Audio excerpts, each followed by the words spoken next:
పింఛన్ల పంపిణీలో మోసాలకు అడ్డుకట్ట వేసేందుకు చంద్రబాబు సర్కార్ సంచలన నిర్ణయం తీసుకోబోతుందని చెప్తున్నారండి. పింఛన్ల పంపిణీలో మోసాలకు అడ్డుకట్ట వేసేందుకు అత్యాధునిక ఎల్ఆర్డి రిజిస్టర్ ఫింగర్ ప్రింట్ స్కానర్లను ప్రభుత్వం కొనుగోలు చేయనుందని చెప్పుకొచ్చారు. ఇందుకోసం 53 కోట్లను గ్రామ వార్డు సచివాలయ శాఖకు కేటాయించిందండి. 1,34,00,000 కొత్త స్కానర్లతో అందుబాటులో ఉన్న అక్టోబర్ నుంచి పింఛన్ పంపిణీ చేయనుంది.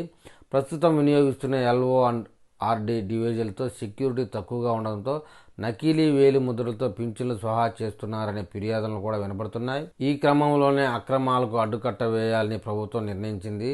ఏపీ టెక్నాలజీ సర్వీసెస్ ద్వారా డివైజుల కొనుగోలుకు రాష్ట్ర సచివాలయ శాఖ టెండర్లు ఆహ్వానించింది. అటు రాష్ట్రంలోని ఒక ప్రాంతం నుంచి మరో ప్రాంతానికి పెన్షన్ బదిలీ చేసేందుకు కూడా ప్రభుత్వ వెబ్సైట్లో ఆప్షన్ ఓపెన్ చేసింది. గ్రామ వార్డు సచివాలయాలకు వెళ్లి దరఖాస్తుతో పాటు పెన్షన్ ఐడిని ఏ ప్రాంతానికి బదిలీ చేయాలనుకున్నారో ఆ జిల్లా, మండలం, సచివాలయ పేర్లు ఇవ్వాల్సి ఉంటుందండి. ఆధార్ జిరాక్స్ కూడా అందించాలి. దీంతో స్వగ్రామాలకు రాలేని వారు తాము ఉండే ప్రాంతాల్లోనే పింఛన్ తీసుకోవచ్చని చెప్తున్నారు. ఇది పింఛన్దారులకు శుభవార్తనని చెప్పుకోవాలి.